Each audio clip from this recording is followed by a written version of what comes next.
இயேசுவில் அன்புக்குரியவர்களே, அனைவருக்கும் ஆண்டவரின் திருக்காட்சி பெருவிழா நல்வாழ்த்துக்கள்.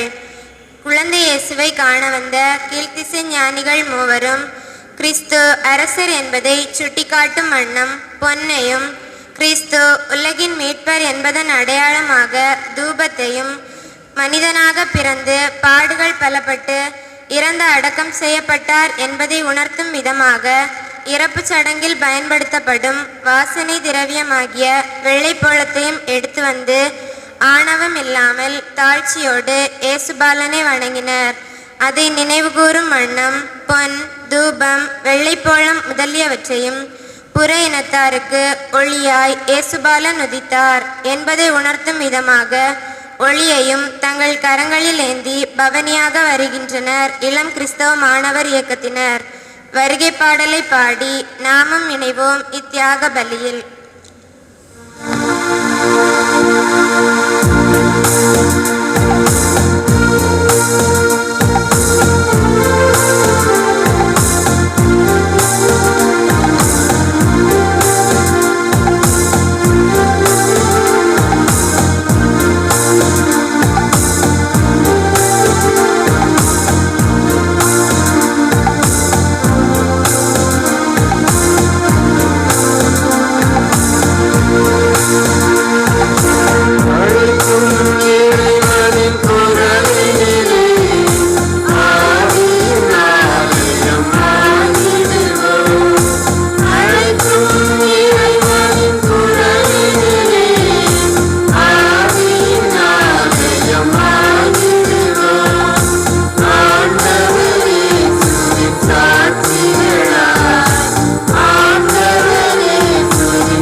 தந்தை மகன் தூய ஆவியாரின் பெயராலே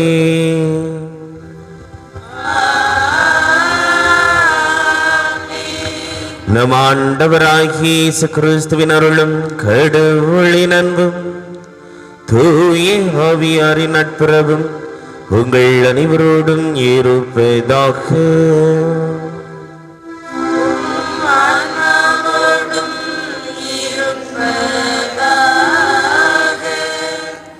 யூதர்களின் அரசராக பிறந்திருக்கிறவர் எங்கே? அவரது விண்மீன் எழக் கண்டோம், அவரை வணங்க வந்தோம். இறை இயேசுவில் அன்புக்குரியவர்களே, ஆண்டவரின் திருக்காட்சி பெருவிழாவையும் அன்பிய மாதத்தின் முதல் வாரத்தையும் சிறப்பிக்க குழுமியிருக்கும் உங்கள் அனைவரையும் இளம் கிறிஸ்தவ மாணவர் இயக்கத்தினர் சார்பாக விழா வாழ்த்துக்களை கூறி வரவேற்றுக் கொள்கிறோம். இன்றைய வழிபாட்டின் மைய சிந்தனை இணைந்து பயணிக்கும் அன்பியம் என்பதாகும். நற்செய்தியை மையமாக கொண்டு இறையாட்சியின் விழுமியங்களை நமதாக்கி வாழ்ந்திட பல்வேறு திட்டங்களை தீட்டி ஓர் உறவு சமுதாயத்தை உருவாக்க இணைந்து பயணிக்கும் உன்னத அமைப்பே அன்பியம். அன்பியம் என்றால் இறை மக்கள் அன்பில் உறவில் இணைந்து ஒன்றித்து வாழ்வது. பங்கு என்பது ஓர் உயிரணு என்கிறது இரண்டாம் வத்திக்கான் சங்கம். அவ்வுயிரணுவின் உட்கருவாய் இருப்பது அன்பியம்.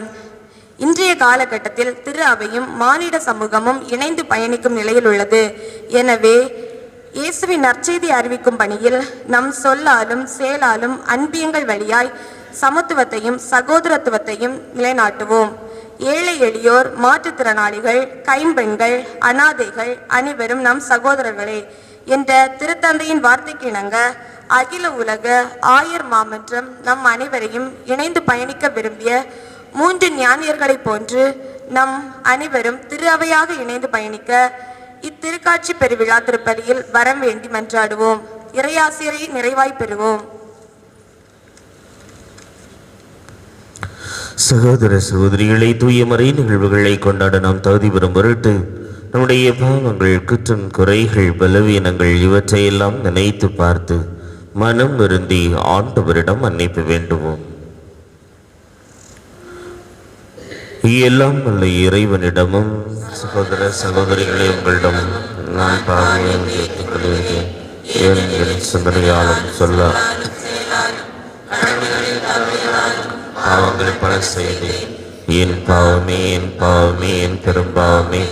ஆகையால் எப்பொழுதும் கன்னியான புனித மரியாவையும் வானதூதர் புனிதர் அனைவரையும் சகோதர சகோதரிகளே உங்களையும் நம் இறைவனாக ஆண்டவரிடம் எனக்காக வேண்டிக் கொள்ளும் என்றார். எல்லாம் உள்ள இறைவன் மீது இறக்கம் வைத்து நம் பாவங்களை மன்னித்து நம்மை நிலை வாழ்வுக்கு இழைத்து செல்வாராக.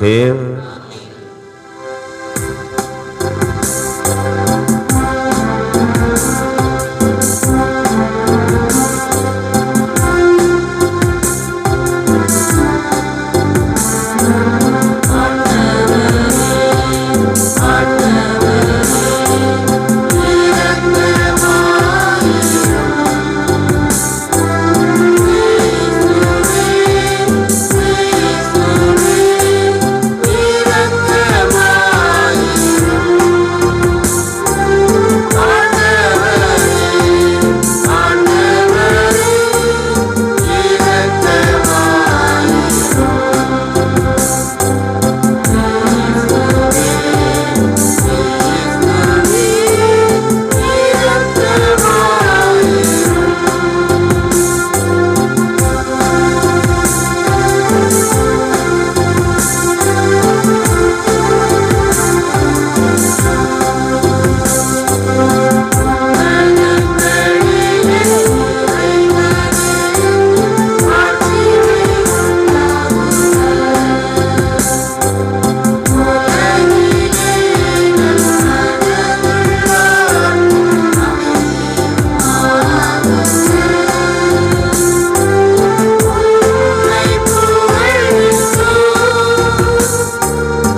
மன்றாடுவோமாக. இறைவா, விண்மீன் வழி நடத்தும் ஒரே திருமகனை என்று பிற இனத்தாருக்கு வெளிப்படுத்திய நீ கனிவுடன் வரமருள உம்மை வேண்டுகின்றோம். அதனால் உம்மை ஏற்கனவே நம்பிக்கையால் அறிந்துள்ள நாங்கள் உமது ஆட்சியின் தோற்றத்தை கண்டுகளிக்கும் வரை நிறைவாக வழி நடத்தப்படுவோமாக.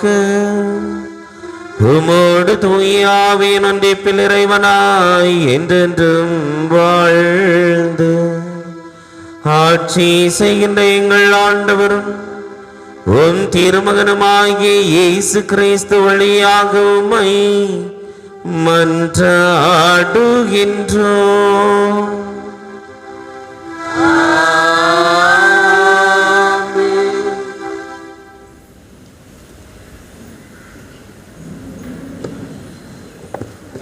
யூத சமுதாயம் முற்றிலும் விடுதலையை எதிர்பார்த்த நேரம். பாவத்தில் இருந்து, அடிமை வாழ்வில் இருந்து, சிறையில் இருந்து, நோயில் இருந்து என பல்வேறு நிலைகளில் விடுதலையை எதிர்பார்த்த உலக மாந்தர் அனைவருக்கும் இறைமகன் இயேசு விடுதலை அளிக்க வருவார் என்பதை முன்னறிவிக்கும் இறைவாக்கினர் எசாயாவின் குரலுக்கு செவிசாய்ப்போம்.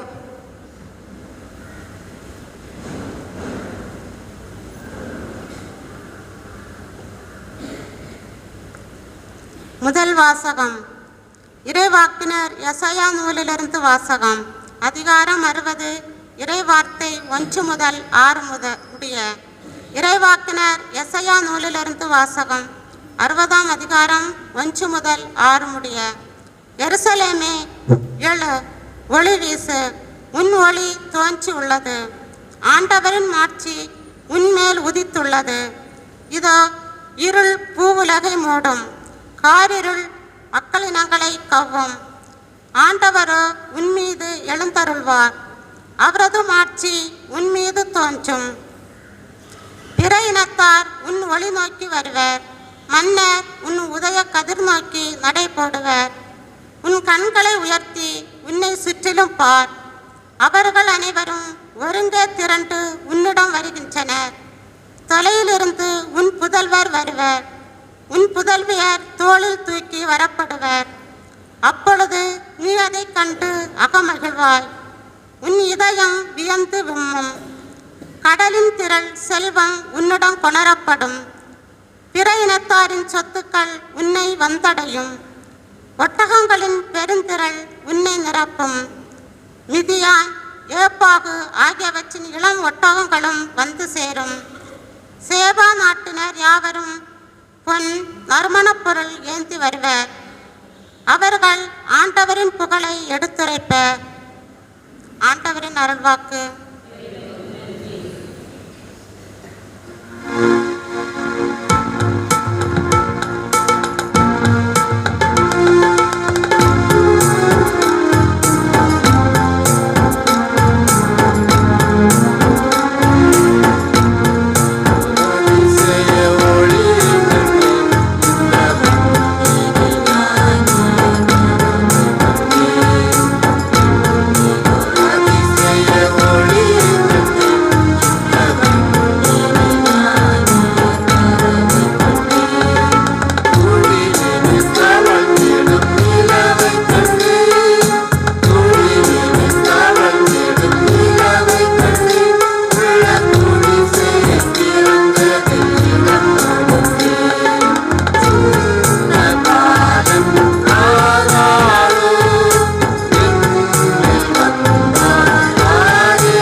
இயேசு சென்ற இடமெல்லாம் நன்மை செய்து நற்செய்தியை பிறவினத்தார்க்கும் அறிவித்து எண்ணற்ற துயரங்களை எதிர்கொண்டாலும் அவர் உலகிற்கு ஒளியாக உப்பாக எல்லாருக்கும் எல்லாமுமாக வாழ்ந்து காட்டியதை புனித பவுல் எபேசிய மக்களுக்கு எழுதிய திருமடலில் இருந்து வாசிக்க கேட்போம்.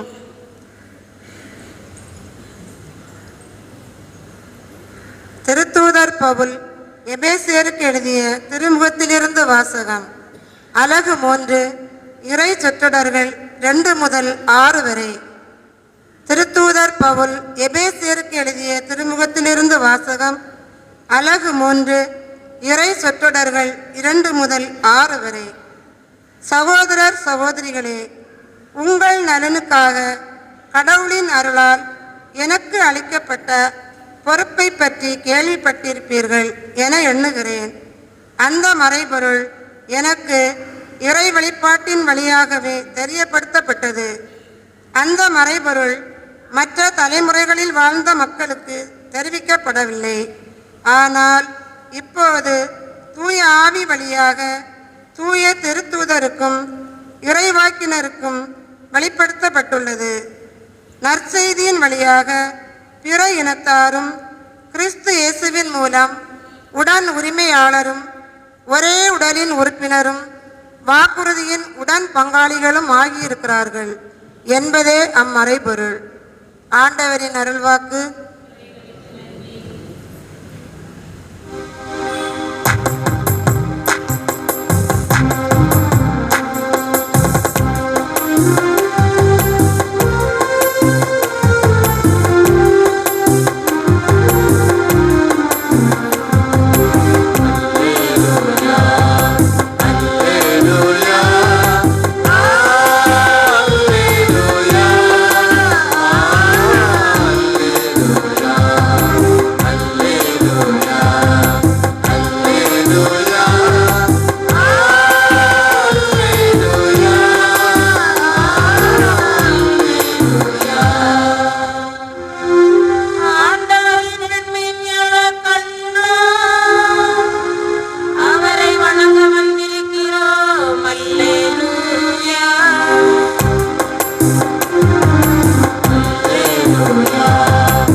ஆண்டவர் உங்களோடு இருப்பாராக.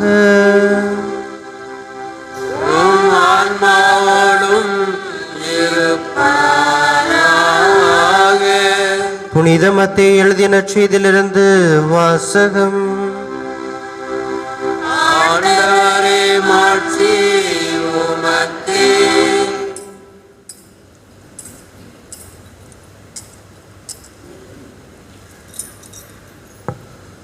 புனித மத்தேயு எழுதிய நற்செய்தி அதிகாரம் 2 இறை திருச்சொற்றொடர்கள் 1-12 முடிய. புனித மத்தேயு எழுதிய நற்செய்தி அதிகாரம் 2 இறை திருச்சொற்றொடர்கள் 1-12 முடிய. ஏரோது அரசன் காலத்தில் யூதேயாவில் உள்ள பெத்லகேமில் இயேசு பிறந்தார். அப்போது கிழக்கில் இருந்த ஞானிகள் எருசலேமுக்கு வந்து, யூதர்களின் அரசராக பிறந்திருக்கிறவர் எங்கே? அவரது விண்மீன் எழக் கண்டோம், அவரை வணங்க வந்திருக்கிறோம் என்றார்கள். இதை கேட்டதும் ஏரோது அரசன் கலங்கினான். அவனோடு எருசலேம் முழுவதும் கலங்கிற்று. அவன் எல்லா தலைமை குருக்களையும் மக்களிடையே இருந்த மறைநூல் அறிஞர்களையும் ஒன்று கூட்டி மெசியா எங்கே பிறப்பார் என்று அவர்களிடம் விசாரித்தான். அவர்கள் அவனிடம், யூதேயாவில் உள்ள பெத்லகேமில் அவர் பிறக்க வேண்டும், ஏனெனில் யூதா நாட்டு பெத்லகேமே, யூதாவின் ஆட்சி மையங்களில் நீ சிறியதே இல்லை. ஏனெனில் என் மக்களாகிய இஸ்ரேலை ஆயரென ஆள்பவர் ஒருவர் உன்னிலிருந்தே தோன்றுவார் என்று இறைவாக்கினர் எழுதியுள்ளார் என்றார்கள். பின்பு ஏரோது யாருக்கும் தெரியாமல் ஞானிகளை அழைத்து கொண்டு போய் விண்மீன் தோன்றிய காலத்தை பற்றி விசாரித்து உறுதி செய்து கொண்டான். மேலும் அவர்களிடம், நீங்கள் சென்று குழந்தையை குறித்து திட்டவட்டமாய் கேட்டு எனக்கு அறிவியுங்கள்.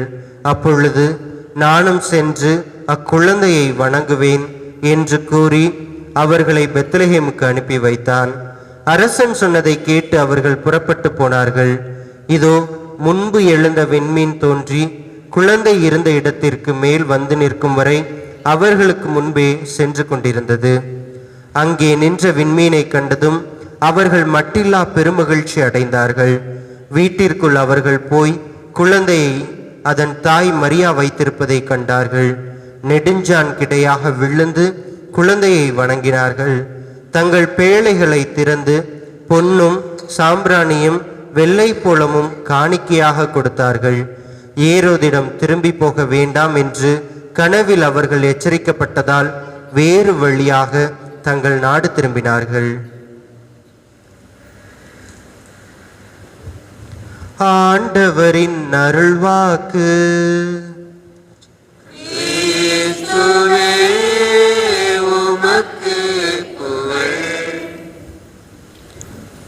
இயேசு கிறிஸ்துவில் பிரியமான சகோதர சகோதரிகளே, இன்று நாம் அனைவருமே அன்னையாம் திரு அவையோடு இணைந்து ஆண்டவரின் திருக்காட்சி பெருவிழாவை கொண்டாட நாம் அழைக்கப்பட்டிருக்கின்றோம். அன்பிற்குரியவர்களே, இந்த திருக்காட்சி பெருவிழா என்றாலே நாம் அனைவருமே அறிந்ததுதான்.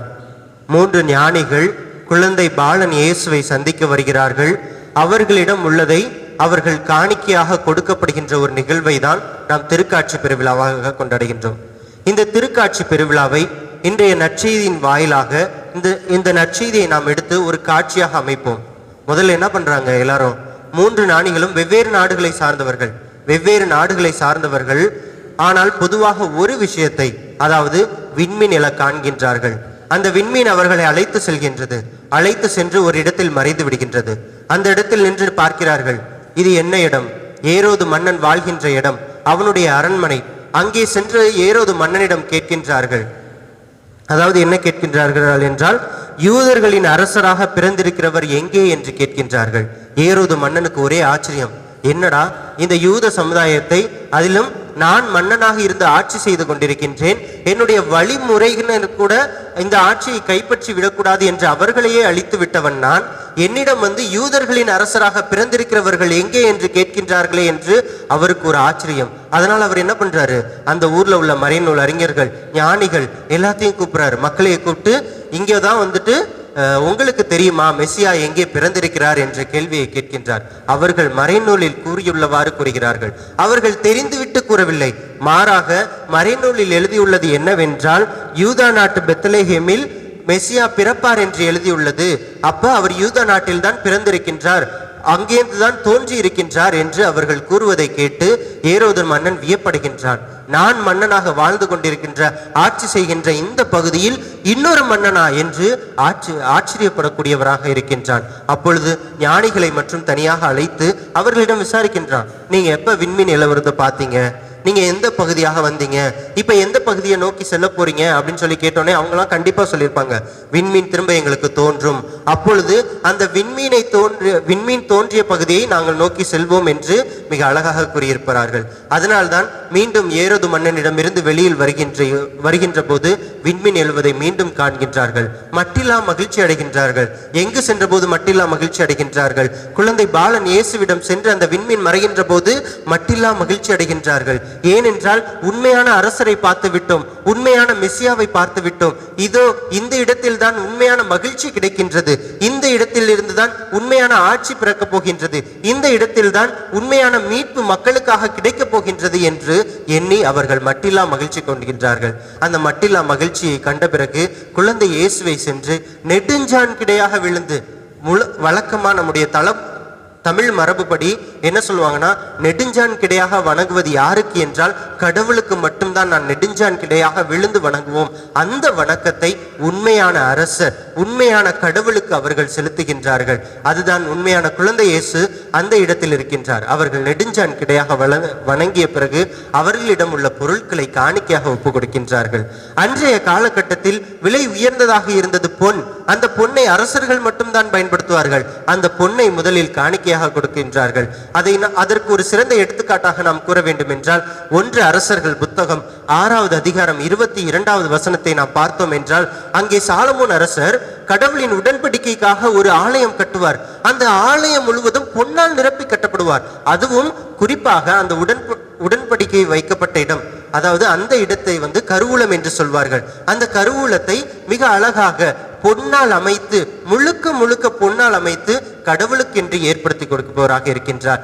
ஏனென்றால் அவர்தான் உண்மையான அரசர், இந்த உலகத்தை ஆளவிருக்கின்ற அரசர். அந்த அரசருக்கு பொன்முடி நாம் அனைவருமே சூடப்பட வேண்டும் என்பதை உதாரணப்படுத்தும் விதமாகத்தான் ஞானிகளில் முதலானவர் அவருக்கு பொன்னை கொடுப்பவராக இருக்கின்றார். இரண்டாவதாக நாம் பார்த்தோம் என்றால் தூபத்தை கொடுக்கின்றார்கள். தூபம் எதற்கு அடையாளம்? நாம் அனைவருமே இன்றளவும் நாம் தூபத்தை பயன்படுத்துகின்றோம் என்றால் கடவுளுக்கு நாம் தூபத்தை பயன்படுத்துவதாக இருக்கின்றோம். அவர் உண்மையான கடவுள் மனிதராக பிறந்திருக்கின்றார் என்பதை அடையாளப்படுத்தும் வண்ணமாக அவர்களுக்கு தூபத்தை கொடுக்கின்றார். அந்த சாம்பிராணி நெருப்பில் இடப்பட்டு அந்த புகை எவ்வாறு நறுமணத்தோடு சேர்ந்து இறைவனிடம் போய் செல்கின்றதோ அதே போல நம்முடைய வேண்டுதல்களும் அந்த புகை போல நறுமணத்தை வீசிக்கொண்டு கடவுளிடம் போய் சேர வேண்டும் என்று எண்ணும் வண்ணமாகத்தான் அந்த உண்மையான கடவுளுக்கு பிறந்திருக்கும் குழந்தை பாலன் இயேசுவுக்கு தூபத்தை காணிக்கையாக ஒப்பு கொடுக்கின்றார்கள். அதன் பிறகு வெள்ளை போலம்.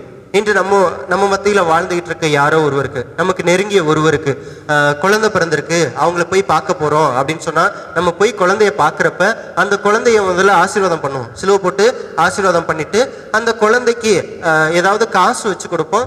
இல்ல அது பெண் குழந்தையா இருந்தா பெண் குழந்தைகள் போடக்கூடிய ட்ரெஸ்ஸோ, இல்ல ஆண் குழந்தையா இருந்தா ஆண் குழந்தைகள் போடக்கூடிய ட்ரெஸ்ஸோ அந்த குழந்தைக்கு எடுத்து கொடுத்து விட்டு வருவது வழக்கம்.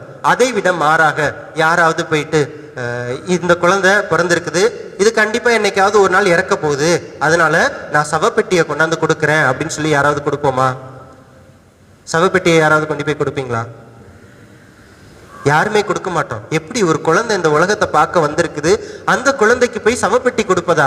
இது என்ன நியாயம் அப்படிங்கிறது நமக்கு ஒரு ஏற்றுக்கொள்ள முடியாத ஒரு செய்தியாக இருக்கின்றது. ஆனால் இந்த ஞானிகள் வெள்ளை போலத்தை கொண்டு போய் கொடுக்கின்றாங்க. இந்த வெள்ளை போலம் எதற்கு அடையாளம் என்றால் கடவுள் மனிதராக பிறந்திருக்கின்றார். இந்த மனித வாழ்க்கையில் அவருக்கு நிறைய துன்பங்கள் வரும், நிறைய கஷ்டங்கள் வரும், நிறைய வேதனைகள் வரும். ஆனால் அந்த மத்தியில் அவர் இறந்த பிறகு, அதாவது யோவான் அதிகாரம் 19வது அதிகாரம் 40வது வசனத்துல பார்த்தோம்னா அங்க இயேசுனுடைய உடலை அடக்கம் செய்வார்கள். எப்படி என்றால் வெள்ளை துணியால் சுற்றிலும் வெள்ளை நறுமண பொருட்களை தூவி அவரை அடக்கம் செய்வது. அதன் அடையாளமாகத்தான் இந்த வெள்ளை போலத்தை கொடுக்கின்றார்கள். ஏனென்றால் துன்பங்கள் பல இருந்தும் வேதனைகள் பல இருந்தும் உலகத்தின் மானிடரை இவர் மீட்பார்.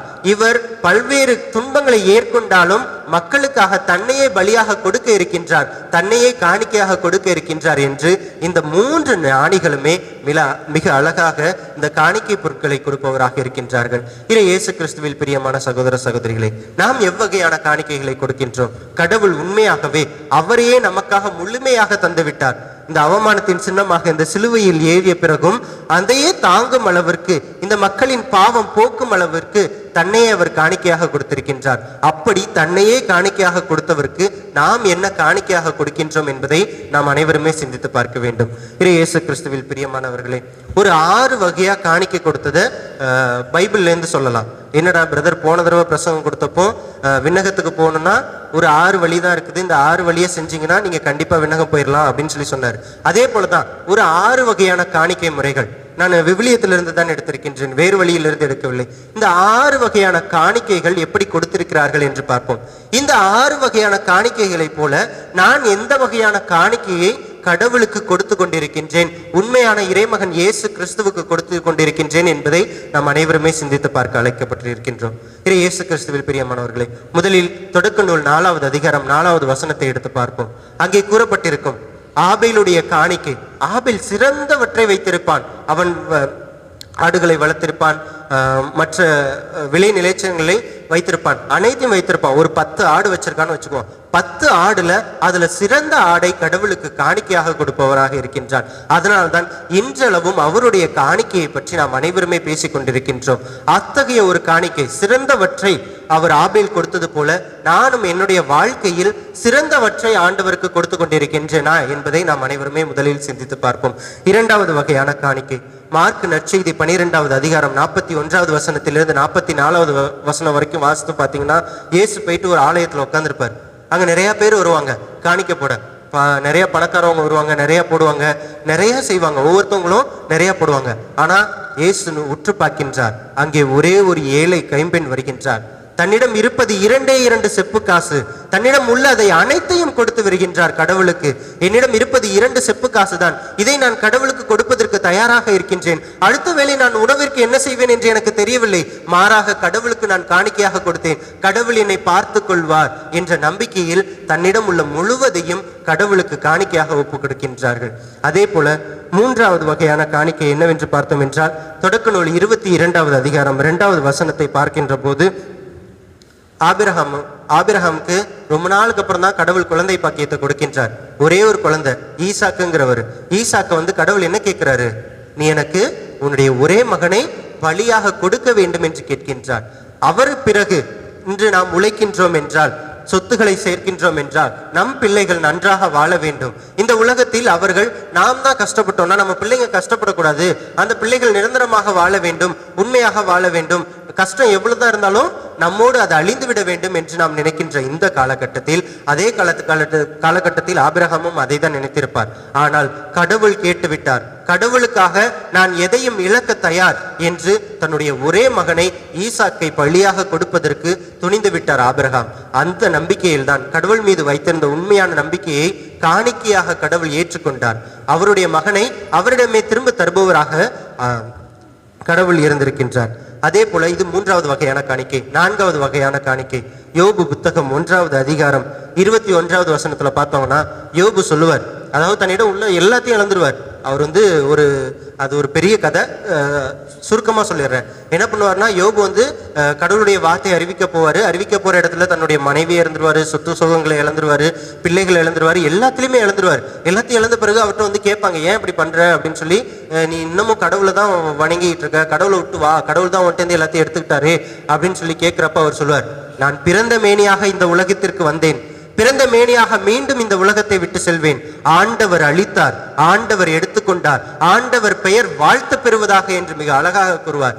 ஏனென்றால் இவை அனைத்தையும் எனக்கு ஆண்டவர் கொடுத்தார், ஆண்டவரை எடுத்துக்கொண்டார், அவருக்கு நான் என்னையே காணிக்கையாக கொடுக்கின்றேன் என்று யோபு மிக அழகாக கூறுபவராக இருக்கின்றார்.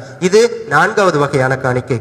5வது வகையான காணிக்கை லூக்கா நற்செய்தி 1வது அதிகாரம் 38வது வசனத்தில் மிக அழகாக இருக்கும்.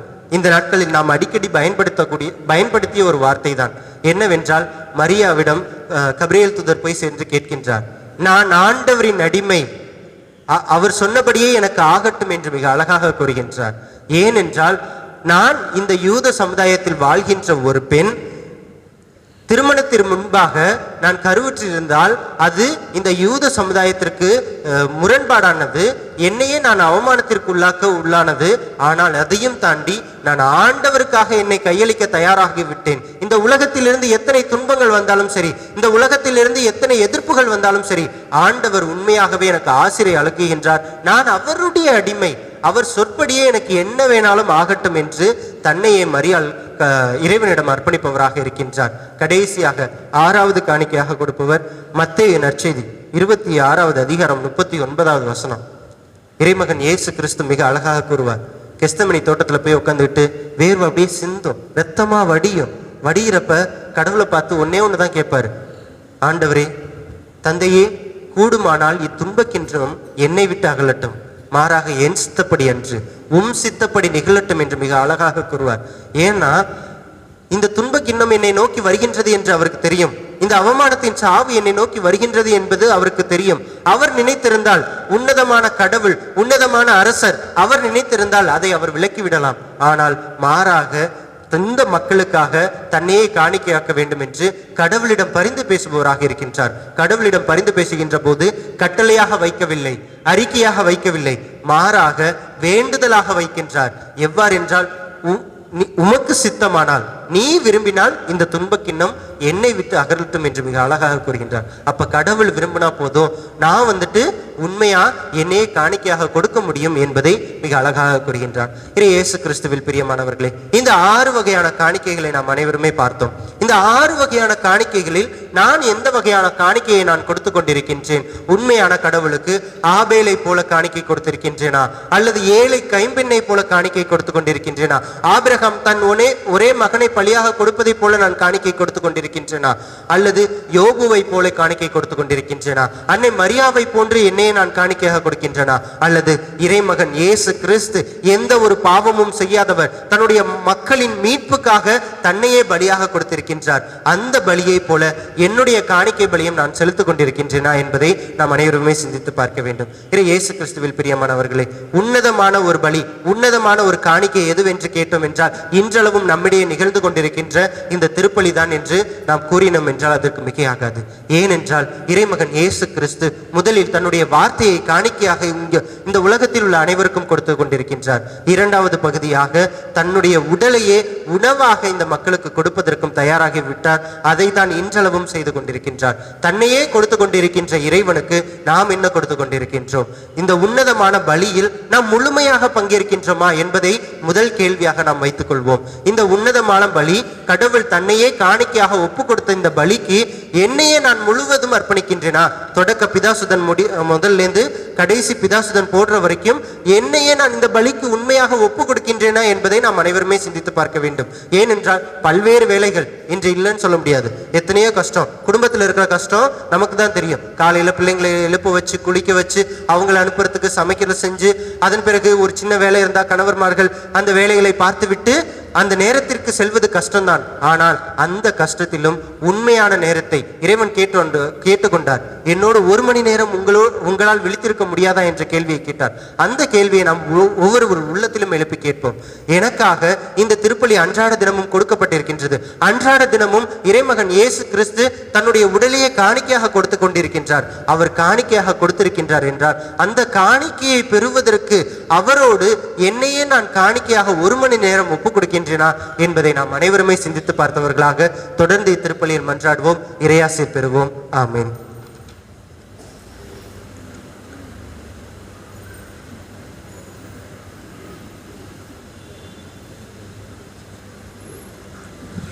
எழுந்து நின்று நம்முடைய நம்பிக்கையை அறிக்கையிடுவோம்.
இறைவன் நம்முடைய தாயும் தந்தையுமாக இருக்கின்றார்.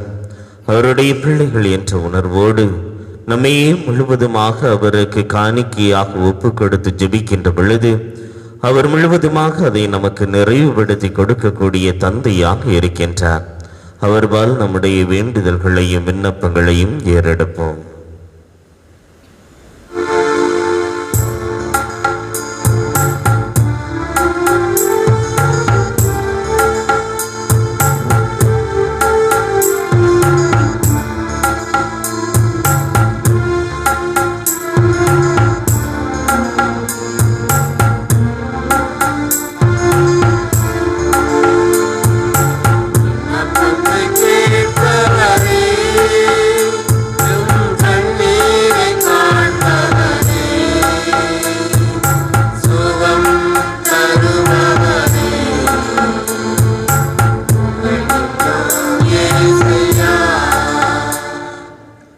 உலகை ஆட்சி செய்யும் ஆண்டவரே, விடுதலை வாழ்வுக்காக உழைக்க இணைந்து பயணிக்கும் திரு அவை தலைவர்களுக்கும் சமூக ஆர்வலர்கள் அனைவருக்கும் நீர் ஆசி வழங்கி உடலுள்ள நலம் தந்து திரு அவையோடு இணைந்து பயணித்து இறையாட்சி பணிபுரிய வரமருள வேண்டுமென்று இறைவா உம்மை மன்றாடுகிறோம்.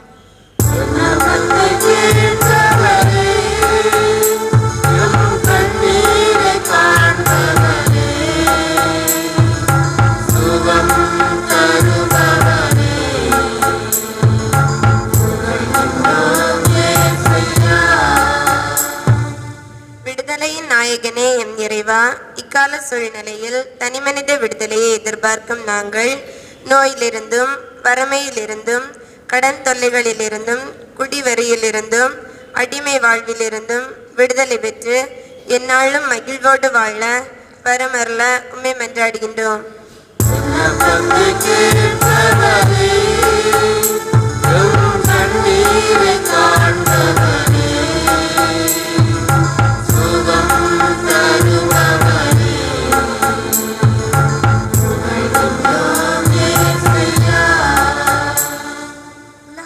அனைவருக்கும் ஒளியாக வந்த இறைவா, சமுதாயத்தால் புறந்தள்ளப்பட்டு விளிம்பு நிலையில் வாழும் ஏழைகள், மாற்றுத்திறனாளிகள், கைவிடப்பட்டோர், அனாதைகள் அனைவரும் உமது ஒளியில் வாழவும் சமமாக மதிக்கப்படவும் வேண்டும் என்று உம்மை மன்றாடுகின்றோம்.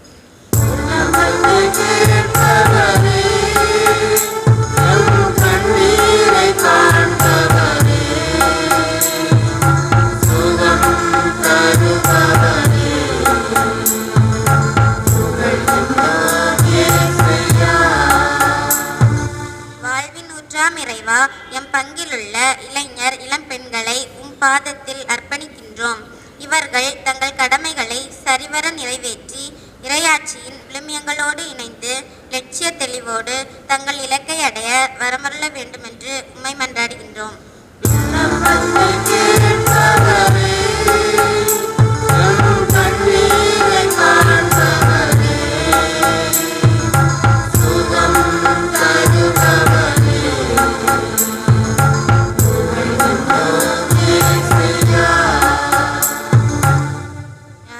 பிறப்பிடமாம் எம் இறைவா, இன்றைய நாள் வழிபாட்டை சிறப்பித்துக் கொண்டிருக்கும் இளம் கிறிஸ்தவ மாணவர் இயக்கத்தினராகிய எங்கள் ஒவ்வொருவரையும் ஆசீர்வதியும். நாங்கள் ஒழுக்கமுள்ள பிள்ளைகளாக வாழவும் வளரவும் நல்ல முறையில் திட்டமிட்டு படித்திடவும் பணிகளை செய்யவும் தேவையான இறை ஞானத்தை எங்களுக்கு அளித்தரல வேண்டும் என்று உம்மை மன்றாடுகின்றோம்.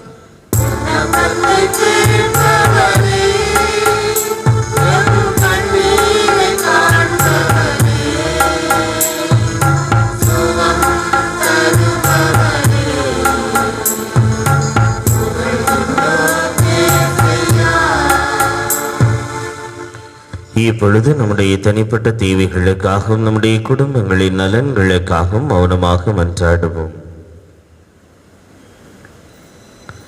எங்கள் புகழிடம் பலமுமாகிய இறைவா, நம்பிக்கை நிறைந்த உள்ளத்தோடு எங்களுடைய தேவைகளில் ஒரு சிலவற்றை உம்மை நோக்கி ஏறெடுத்திருக்கின்றோம். இவற்றில் எது எங்களுக்கு தேவை உகந்தது என்பதை நீர் ஒருவரே அறிந்திருக்கின்றீர்.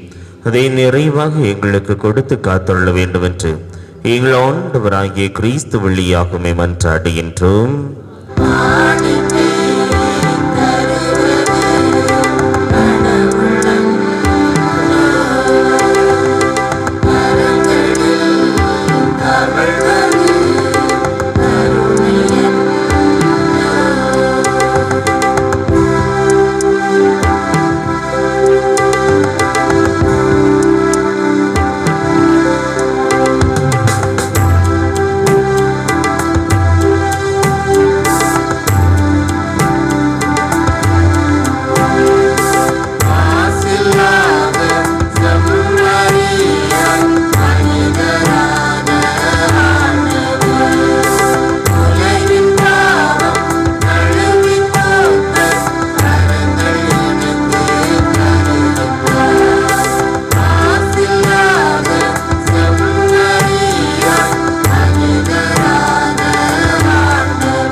சகோதர சகோதரிகளே, என்னுடையதும் உங்களுடையதுமாகிய பலி எல்லாம் அல்ல தந்தையாகிய இறைவனுக்கு ஏற்றதாகும்படி மன்றாடுங்கள்.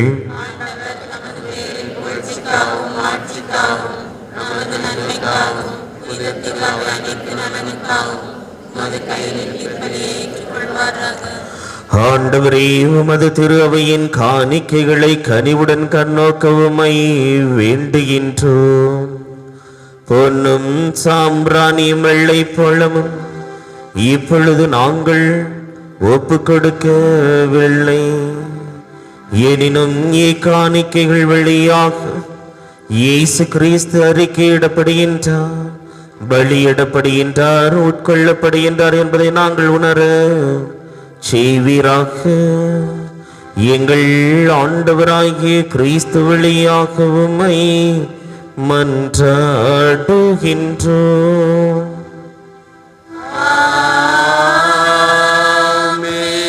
ஆண்டவர் உங்களோடு இருப்பாராக.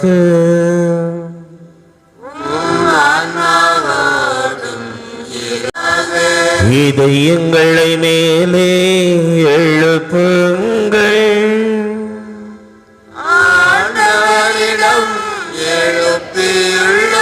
நம் இறைவனாகிய ஆண்டவருக்கு நன்றி பாடுவோம்.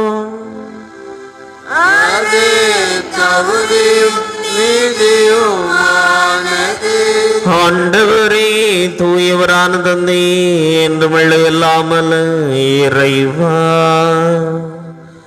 எந்நாளும் எவ்விடத்திலும் நாங்கள் உமக்கு நன்றி செலுத்துவது மெய்யாகவே தகுதியும் நீதியுமாகும்.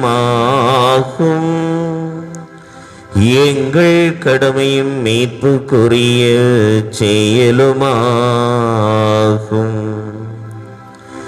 ஏனெனில் பிற இனத்தாருக்கு ஒளியாகிய கிறிஸ்துவன் எமது மீட்பின் மறைபொருளை என்று வெளிப்படுத்தினே. சாவுக்குரிய எங்களது மனிதத்தன்மையில் அவர் தோன்றிய போது அவருக்கு ஒரே சாகாத்தன்மையின் ஆட்சியால் எங்களை புதுப்பித்தே. ஆகவே வானதூதர் முதன்மை வானதூதரோடும் அரியணையில் அமர்வோர் தலைமை தாங்கோரோடும் வான்படைகளின் அணிகள் அனைத்தோடும் சேர்ந்து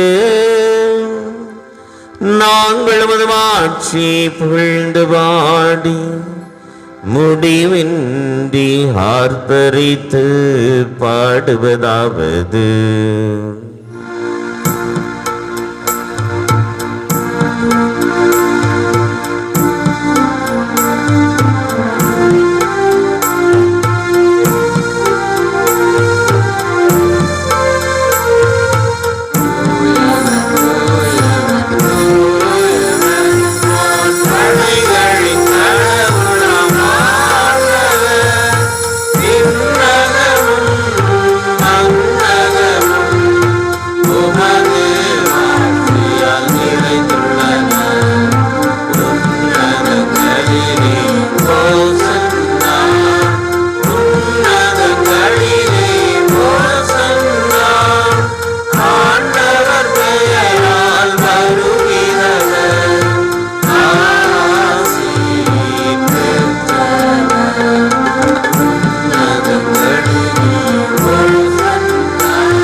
ஆண்டவரே, நீர் மெய்யாகவே தூயவர், தூய்மை அனைத்திற்கும் ஊற்று. ஆகவே உம்முடைய தூய ஆவியை பொழிந்தே காணிக்கைகளை புனிதப்படுத்தவுமை தாழ்மையுடன் மன்றாடுகின்றோம். இவ்வாறு எங்கள் ஆண்டவர் இயேசு கிறிஸ்துவின் திரு உடலும் திரு இரத்தமுமாக எங்களுக்கு இவை மாறுபனவாக.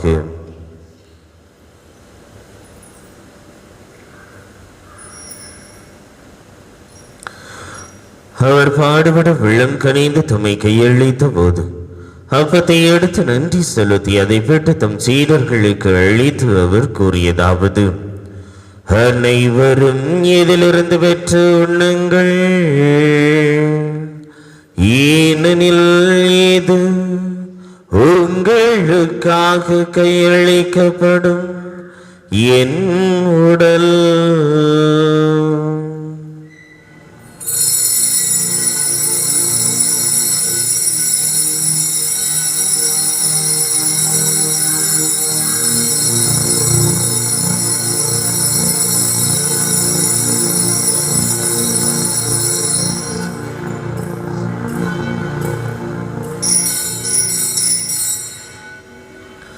அவனுமே இரவு விருந்தை அருந்தியபின் கிண்ணத்தையும் எடுத்து மீண்டும் உமக்கு நன்றி கூறி தம் சீடர்களுக்கு அளித்து அவர் கூறியதாவது: அனைவரும் இதிலிருந்து பெற்று பருகுங்கள்,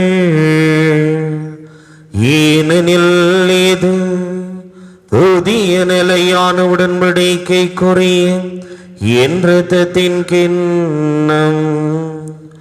இது பாவ மன்னிப்புக்கென்று உங்களுக்காகவும் பலருக்காகவும் சிந்தப்படும். இதை நினைவாக செய்யுங்கள்.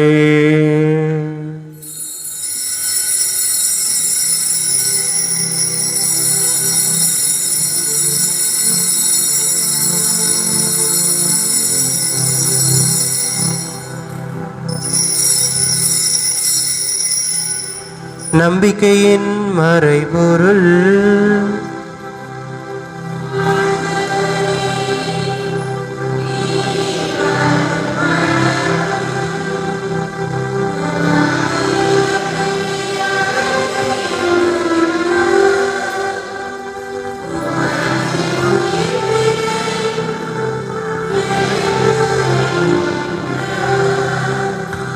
ஆகவே ஆண்டவரே, நாங்கள் கிறிஸ்துவின் இறப்பினையும் உயிர்ப்பினையும் நினைவு கூர்ந்து வாழ்வு தரும் அப்பத்தை மேற்பள்ளிக்கும் கிண்ணத்தை உமக்கு ஒப்புக் கொடுக்கின்றோம். உம் திருமண் என்று உமக்கு ஊழியம் புரிய தகுந்தவர்கள் என எங்களை ஏற்றுக்கொண்டீர். எனவே உமக்கு நன்றி செலுத்துகின்றோம். மேலும் கிறிஸ்துவின் உடலிலும் இரத்தத்திலும் பங்கு கொள்ளும் எங்களை தூய ஆவியார் ஒன்று சேர்க்க வேண்டும் என உம்மை தாழ்மையுடன் மன்றாடுகின்றோம். ஆண்டவரே, உலகெங்கும் பரவியிருக்கும் அது திரு அவையை நினைவு கூர்ந்தருளும். எங்கள் திருத்தந்தை பிரான்சிஸ், எங்கள் ஆயர், எல்லா திருநிலையினராகிய அனைவரோடும் உமது திரு அவை அன்பில் நிறைவு பெறச் செய்தல் ஒன்று தந்தையே இறைவா. இதோ இந்த பலியிலே கலந்துள்ள ஒவ்வொரு மக்களையும் உடைய பாதத்திலே ஒப்புக் கொடுத்து இவர்களுக்காக சிறப்பாக ஜெபிக்கின்றோம். இவர்களை நிறைவாக ஆசீர்வதித்தருளும்.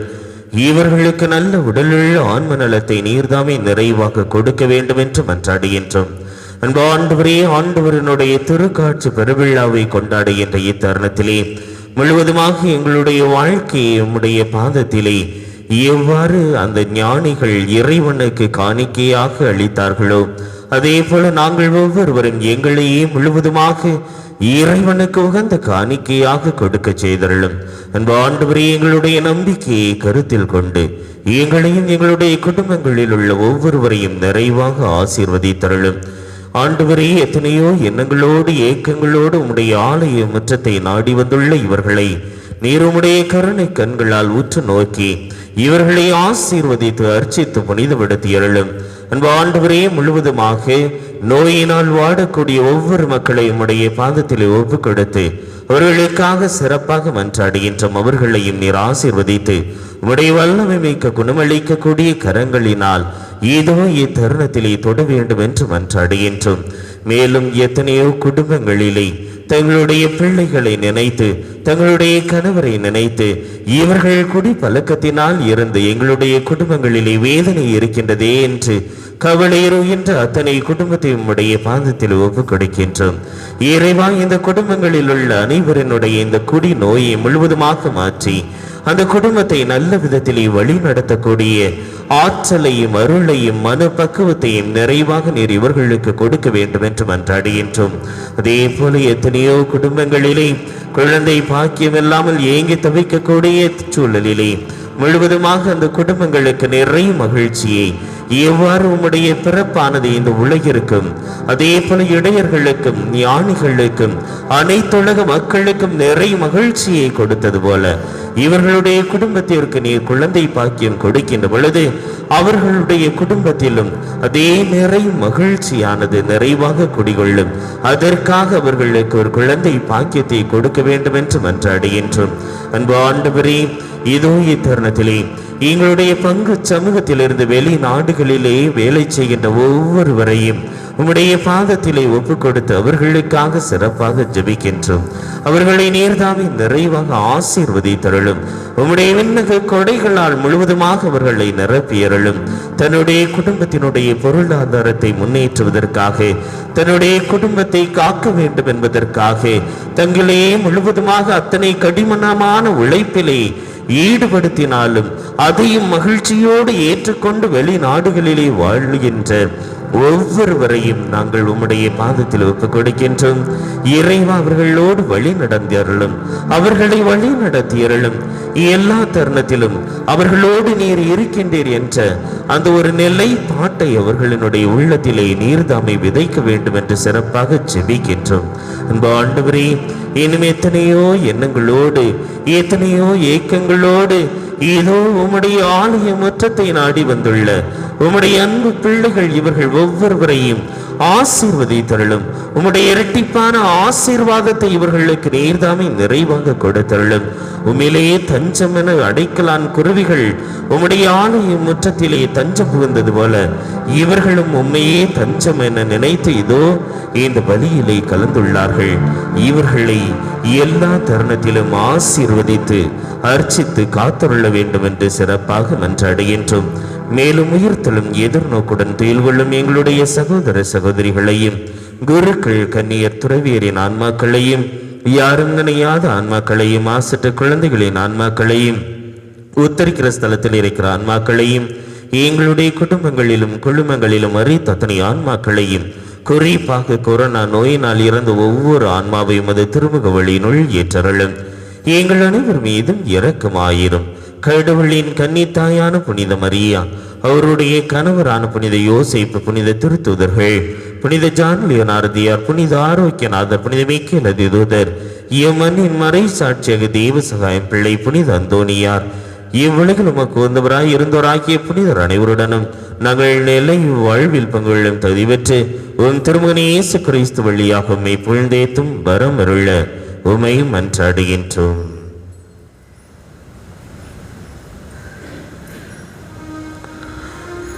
இவர் வழியாக இவரோடு இவரில் எல்லாம் வல்ல இறைவனாகிய தந்தையே, தூய ஆவியாரின் ஒன்றே பின் எல்லா புகழும் மாட்சியும் என்றென்று உமக்கு உரியதே.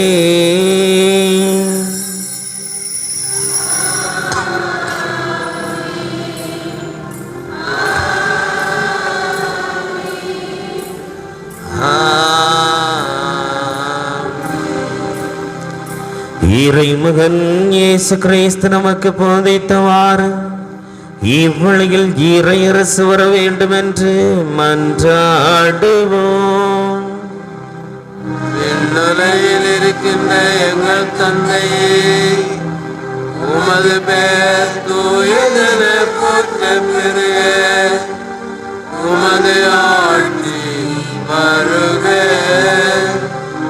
உமது திருவுளம் விண்ணுலகில் நிறைவேறுவது போல மண்ணுலகிலும் நிறைவேறுக.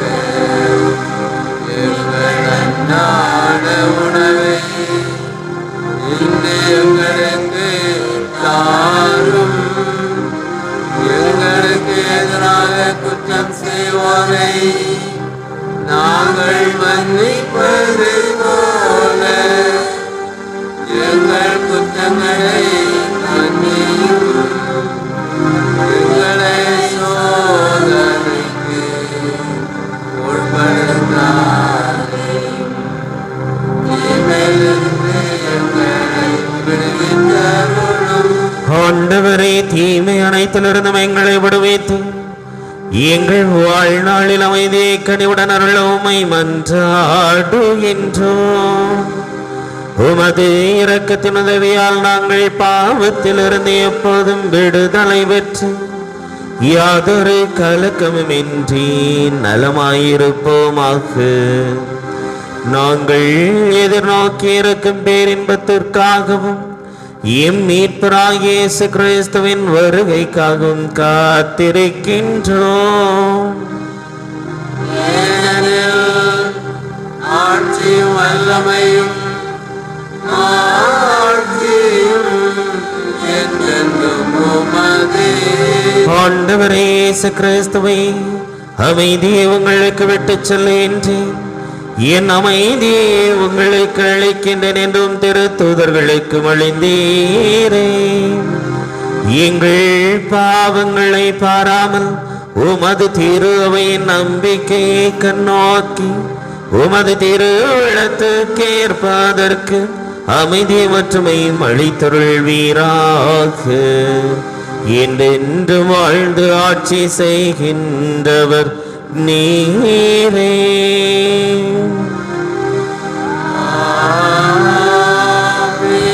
ஆண்டவருடைய அமைதி உங்கள் அனைவரோடும் இருப்பதாக. ஆன்மாவோடும் இருப்பதாக. இறைவன் தருகின்ற காணிக்கையை ஒருவர் மற்றவரோடு பகிர்ந்து மகிழ்வோம்.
இதோ இறைவனின் செம்மறி, இதோ உலகின் பாவங்களை எல்லாம் போக்கியேற்றவர். இவர் திரையினை நன்கு விருந்து கழைக்கு பெற்ற நாம் ஒவ்வொருவரும் பெயர் பெற்றவர்களே. ஆனால் ஒரு வார்த்தை மட்டும் சொல்லியறலும், எனது ஆன்மா நலமுடன் கிறிஸ்துவின் திருவுடலும் திருரத்தம் நம்மை காத்து நமக்கு நிலை வாழ்வளிப்பதாக.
வாருமே, இதயம் என் இதயம் முன்னர் காணுமே, இறையாட்சி சமபந்தி உருவாகுமே, மண்ணில் உருவாகுமே, அன்பில் கனிந்து வந்த அமுதே,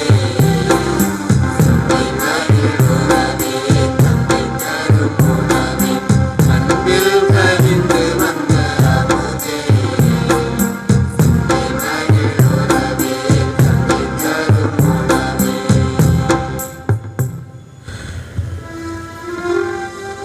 மன்றாடுவோமாக.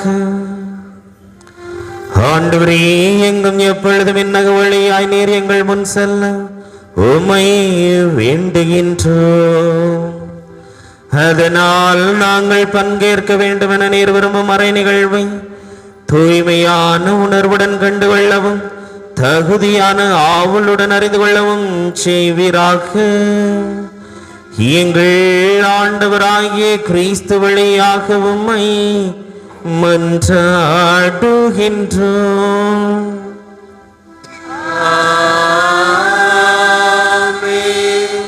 ஆண்டவர் உங்களோடு இருப்பாராக. உம் ஆன்மாவோடும் இருப்பாராக. இறைவனின் சிறப்பு ஆசி பெற தலைவணங்கி மன்றாடுவோம். இருளினின்று உங்களை தமது வியத்தக வழிக்கு அழைத்த இறைவன் தமது ஆசியை கனிவுடன் உங்கள் மீது பொழிந்து உங்கள் இதயங்களை நம்பிக்கையிலும் எதிர்நோக்கிலும் அன்பிலும் உறுதிப்படுத்துவாராக.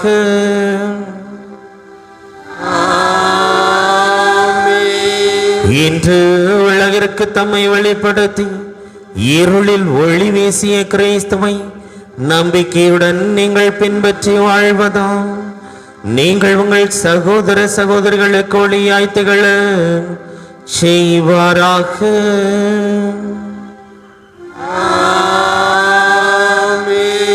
ஞானிகள் வெண்மையினை பின்தொடர்ந்து ஒளியின் ஒளியாகிய நம் ஆண்டவர் இயேசு கிறிஸ்துவை மிகுந்த மகிழ்ச்சியோடு கண்டடைந்ததை போன்று நீங்களும் இம்மை வாழ்வின் பயணத்திற்கு பின் அவரிடம் வந்து சேர்வீர்களாக.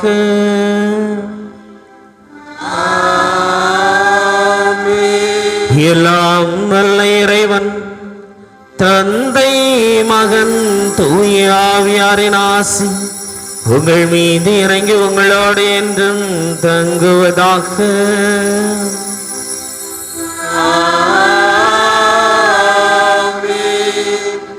இறைவனின் ஆசீர் பெற்றவர்களாக சென்று வாருங்கள். திருப்பலி நிறைவேறிற்று.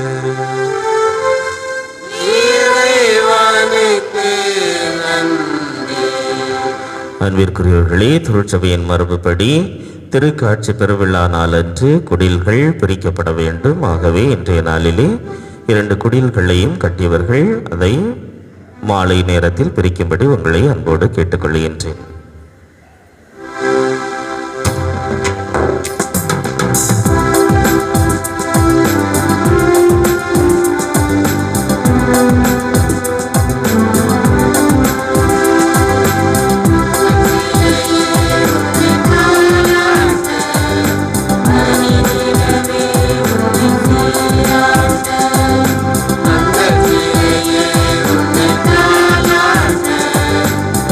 அந்த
பெறவும் பங்கு தந்தை நல்ல உடல் நலத்துடன் பங்கை வழிநடத்தவும் பங்கு வளர்ச்சிக்காகவும் பங்கில் உள்ள ஒவ்வொரு குடும்பங்களின் வளர்ச்சிக்காகவும் அனைவரும் சேர்ந்து ஜெபிப்போம்.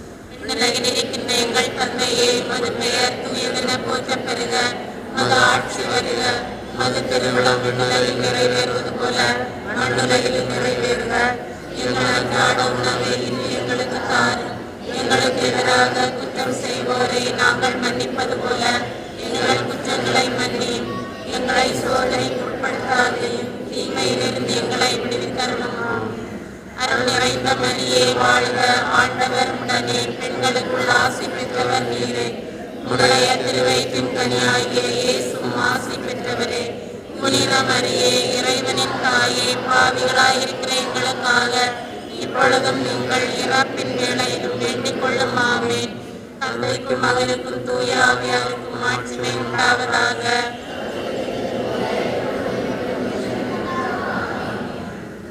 நித்திய ஸ்துதிக்குரிய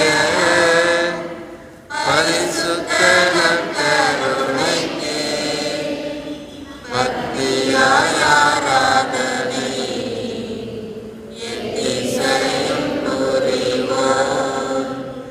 நித்திய ஸ்துதிக்குரிய பரிசுத்த நற்கருணைக்கு பக்தியாய் ஆராதனை எத்திசையும் புரிவோம். தந்தை மகன் தூயாவின் பெயராலே ஆமென்.